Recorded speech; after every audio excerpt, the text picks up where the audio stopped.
Olá, queridos. Estamos no ar com mais um Conversa Pública. Muitíssimo obrigada pela sua companhia, pela sua presença conosco aqui todos os dias, quando a gente pode tratar sobre temas que são relevantes para o nosso dia a dia, não é mesmo? Hoje a gente vai falar sobre um tema super interessante que tem a ver com a nossa vida, com a vida dos nossos filhos, dos nossos jovens, na verdade, com a vida do nosso país. Vamos falar sobre educação, porque ter acesso à educação de qualidade é, sem dúvida nenhuma, um direito de todos os brasileiros, de acordo com a nossa Constituição. Mas, na realidade, muitos alunos eles não contam com a estrutura necessária para desenvolver os seus estudos. De acordo com os indicadores educacionais, os estudantes de escolas públicas aqui no Brasil eles têm desempenho pior do que os alunos das instituições particulares. Da mesma forma, o ensino nas zonas rurais fica abaixo do ensino das áreas urbanas e mesmo dentro de uma mesma cidade. A diferença entre as escolas localizadas em áreas urbanas e também áreas mais nobres e as áreas de periferia. Por que essa diferença toda acontece? O que fazer para a gente poder democratizar o acesso a uma educação de qualidade aos nossos jovens aqui no nosso país? Para falar sobre esse tema, eu tenho a honra de ter aqui no estúdio o professor Rodrigo Buier, ele que é avaliador do INEP, que é o Instituto Nacional de Estudos e Pesquisas Educacionais Anísio Teixeira. Ele é também sócio da consultoria Somos Young. Professor Rodrigo, muitíssimo obrigada pela sua presença e participação conosco. Sou eu que agradeço, é um prazer, um papo tão gostoso como esse que você desenvolve no seu programa, e falar de educação nesse contexto é um privilégio, então eu agradeço o seu convite. Sem dúvida nenhuma. É, na verdade, um tema que a gente precisa falar muito, né? Porque a gente sabe e reconhece que educação é um direito de todos, as nossas leis, elas dizem isso, mas quando a gente vai para a realidade do nosso país, muitas vezes a gente fica triste, né, professor? Infelizmente, sim, mas é ótimo ter um espaço como esse para a gente debater e envolver a sociedade naquilo que é um direito e um patrimônio do nosso país. Isso mesmo. E também é um dever de, muitas vezes, a gente questionar, a gente correr atrás, a gente exigir e a gente fazer valer os nossos direitos, né? Porque também a gente não pode negar que, muitas vezes, nós somos muito acomodados na hora de defender os nossos direitos, né? A gente só fica esperando que as coisas cheguem até nós. Mas vamos lá, vamos falar de coisas interessantes. Vamos começar definindo o seguinte: o que é uma educação democratizada, professor? A educação democratizada é aquela que trata os indivíduos diferentes de maneiras diferentes, porque, afinal de contas, nós fazemos parte de um país com uma população absolutamente heterogênea, de necessidades, de contextos sociais, educacionais e de oportunidades. Então, democratizar o acesso, eu vou além um pouco disso, democratizar a educação não é apenas garantir o acesso ao ensino superior, é garantir a conclusão do ensino superior de qualidade. E essas são coisas absolutamente diferentes, porque ingressar no vestibular é uma etapa fundamental, já é uma peneira muito pior do que deveria ser, mas concluir o ensino superior, para algumas fatias da população, é uma verdadeira epopeia. E democratizar a educação é fazer com que isso deixe de ser exceção e passe a ser a regra no nosso país. Professor, sabe, você está falando e eu fico pensando que, por exemplo, aqui no Brasil, uma das coisas que, na minha opinião, nunca foi devidamente valorizada foi o ensino técnico, né? A gente está falando de educação e parece que só o que tem valor é, na verdade, você ingressar numa universidade. E muitas vezes isso acaba perdendo sentido porque o aluno ingressa numa universidade e depois ele não se encontra no mercado de trabalho. Quando, se a gente tivesse um caminho diferenciado, né, um caminho que valorizasse a formação técnica específica, talvez isso pudesse ser mais significativo no contexto desse país tão diverso, tão grande, tão heterogêneo, não é mesmo? Na verdade, o que se fala hoje é lifelong learning, né? Que é essa educação ao longo de toda uma jornada de vida, e cada um tem o seu momento e o seu estágio. Por exemplo, o que mais cresceu no país recentemente, até por conta da pandemia, foram os cursos livres de formação profissional rápida. São pequenas pílulas de conhecimento muito aprofundados sobre determinada área que fazem com que os profissionais consigam solucionar problemas que eles encontram no dia a dia. Então, na verdade, o ideal é que a gente possa oportunizar a educação para todos ao longo de sua jornada, mas cada um dentro daquilo que considera que é a sua vocação, ou aquilo que sonha para si, ou aquela etapa do ensino que faz sentido para a vida daquele cidadão naquele momento. Então, não adianta necessariamente você estudar no ensino superior para uma profissão que a sua região econômica não abraça. Não existem oportunidades. Você precisa estudar para se encaixar e desenvolver e aprimorar a economia local. Ou para inovar, para abrir novas áreas, para empreender novos negócios, ou para pesquisar e desenvolver determinado assunto. Então, existem nichos para todas as categorias, e o que mais vai fazer sentido para cada um é aquilo que a pessoa se vocaciona, aquilo que a pessoa se enxerga fazendo ao longo da vida, porque nós vamos trabalhar 30, 40, talvez 50 anos de uma vida. Nós precisamos trabalhar naquilo que nos faz feliz, ou o trabalho vai se tornar uma eterna razão de infelicidade. Verdade, verdade. E eu ouço você falar mais uma vez e fico pensando de que essa fala é uma fala de um processo ideal de ensino, né?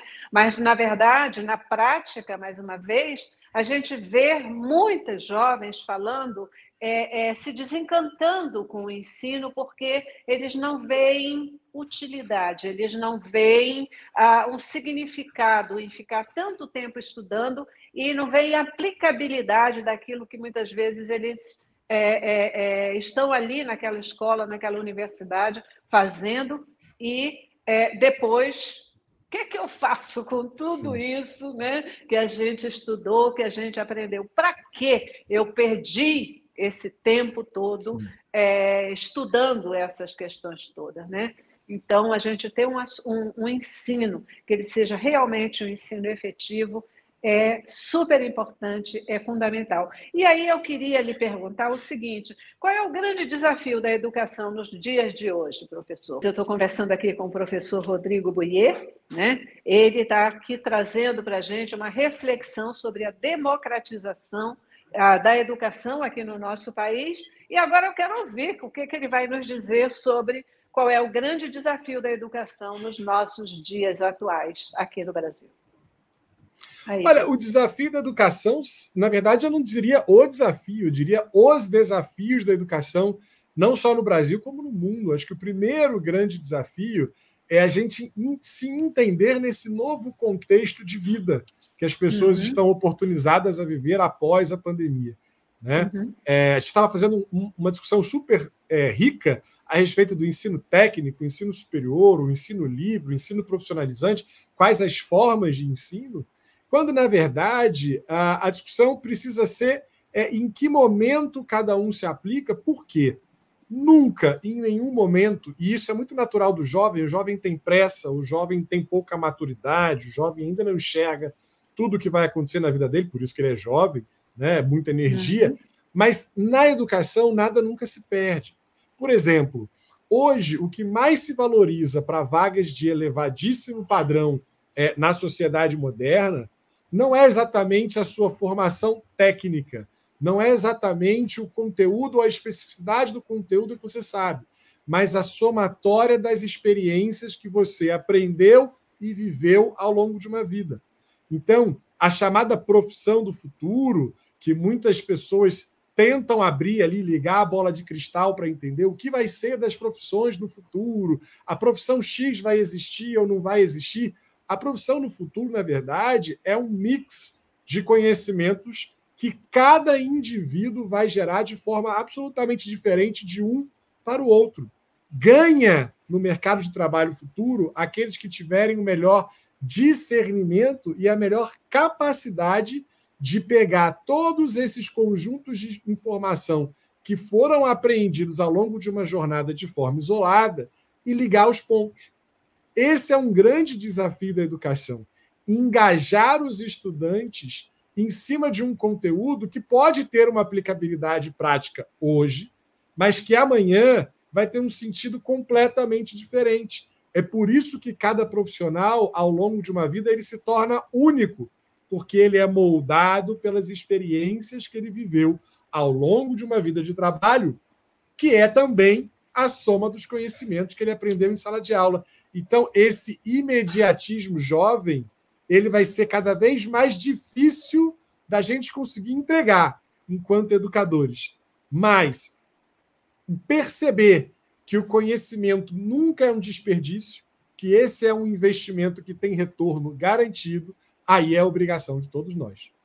Professor, eu acho fantástico o que você está colocando, porque, na verdade, eu penso que você colocou aí o que é a essência do que a gente fala de educação, né? Educação não é uma questão de você simplesmente aprender determinada coisa, mas é você aprender aquilo e saber aplicar no momento oportuno, na ocasião oportuna. O que você faz com esse conhecimento que você tem, né? Que, na verdade, é essa somatória de informações, de vivências, de conhecimento, de experiências, etc. E aí isso vai te dando uma bagagem que te faz, sim, conseguir aplicar e tornar isso significativo na tua vida, né? De uma forma geral. Aí, eu queria lhe colocar o seguinte, eu tenho uma informação aqui, né, são dados do IBGE, que o Brasil ocupa o 53º lugar em educação, isso entre 65 países avaliados, informação do PISA, né? E mesmo com o programa social que incentivou a matrícula de 98% de crianças de 6 a 12 anos, a gente tem mais de 700 mil crianças que estão fora da escola. E aí, professor, o que a gente faz? Está aí mais um desafio de acesso e soluções desiguais para pessoas diferentes, não é? Infelizmente, nós somos um país em que a educação ela tem problemas estruturais muito importantes. E elas vão desde lá da base, elas vão desde a formação do professor. Olha, nós que temos um pouquinho mais de experiência, vamos dizer assim, se nós formos avaliar como era 30 anos atrás formar-se professor, era um motivo de orgulho, era um motivo de honra, era um motivo de comemoração na família, dizer, eu tive um filho que se formou professor ou uma filha que se formou professora. Hoje em dia é quase um pecado, a gente meio que conta em segredo. Eu tive um filho, ele formou professor. Professor, né? KKKKK, né? Tanta coisa para fazer foi ser justamente professor, né? Na verdade, a carreira de professor passa por uma crise jamais vivida no Brasil. Isso tem a ver com salários, isso tem a ver com categoria, com carreira da profissão, isso tem a ver com segurança, isso tem a ver com valorização social do que é ser professor, que em alguns casos virou uma babá ao invés de ser efetivamente um ensinador. E isso desemboca onde? Isso desemboca na ausência de interesse dos jovens pela formação em professor, pelos chamados cursos de licenciatura.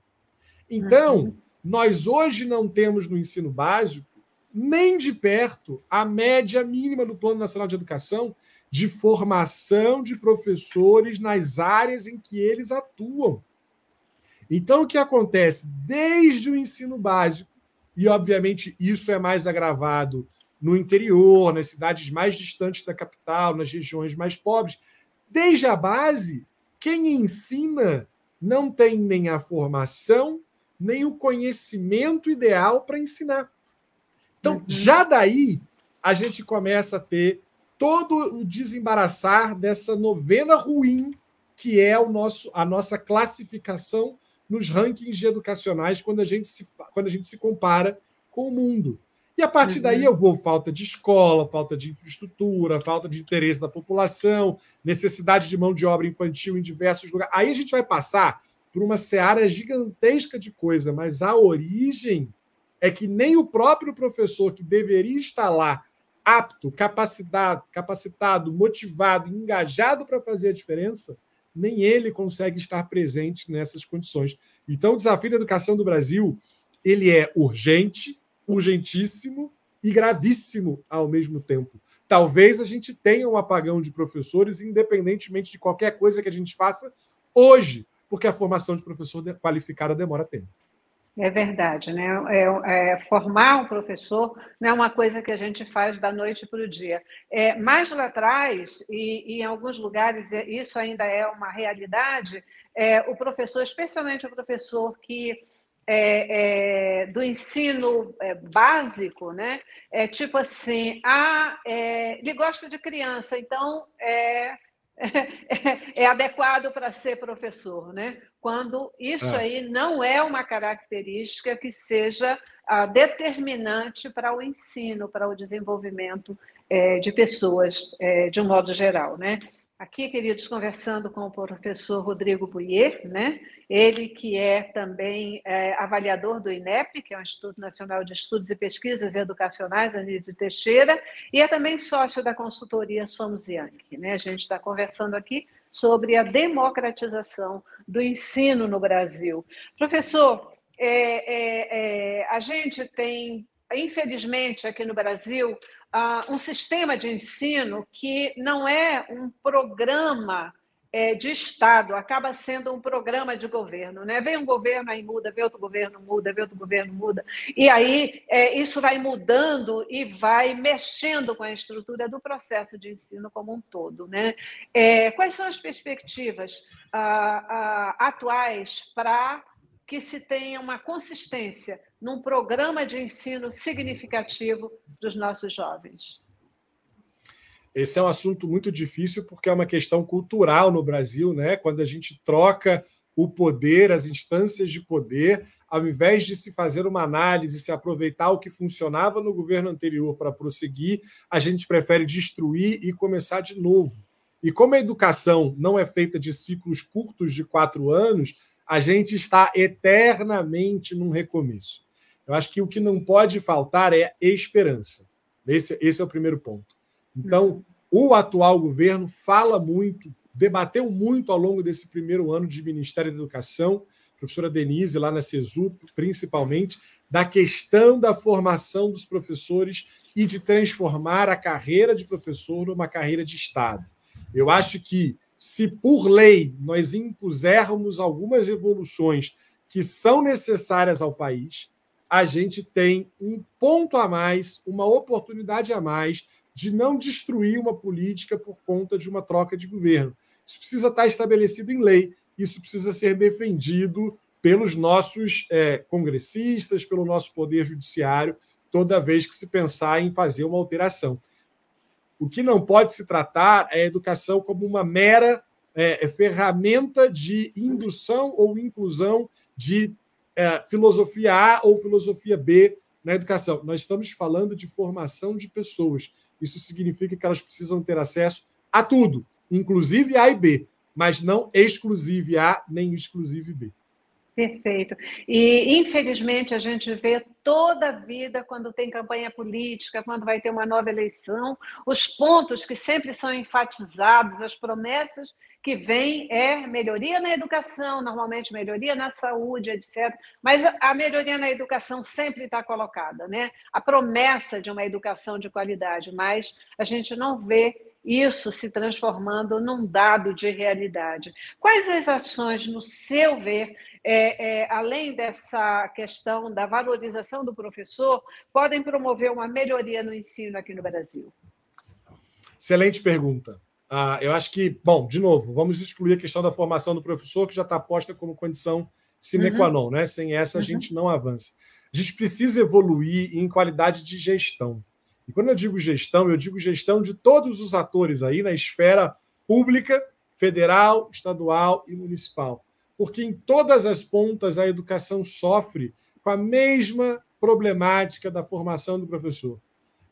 Cargos de Secretaria de Educação não deveriam ser ocupados por comissionamento político, e sim por pessoas técnicas efetivamente habilitadas e capacitadas na gestão dos recursos públicos para a educação, que isso não é um ponto tão comum.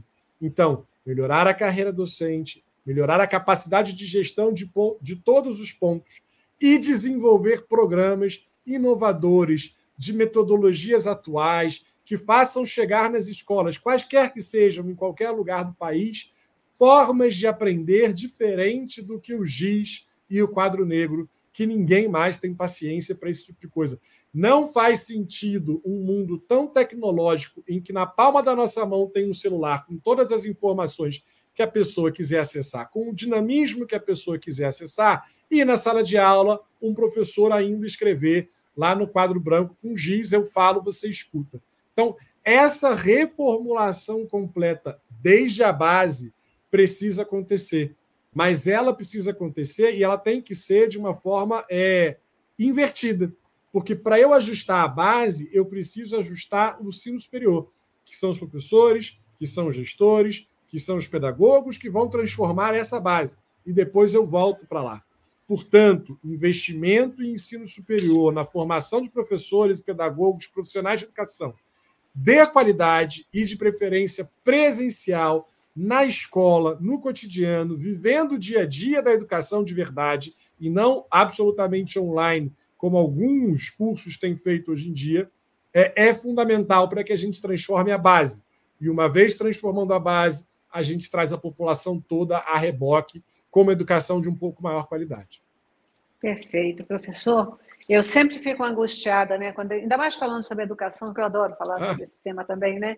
E aqui a gente tem, o programa está acabando, eu não tenho mais tempo de conversar, mas eu quero tocar num ponto ainda, né? Porque tudo que você acabou de colocar tipo assim, é completamente factível, é possível de acontecer. Eu estava vendo hoje informações sobre o resultado do Enem e a gente viu que, por exemplo, os estados que tiveram maior aprovação de alunos de escolas públicas foram o Ceará e, se não me engano, Goiás, né? Acho que foram esses dois, com índices de aprovação entre 80% no Ceará e 70%.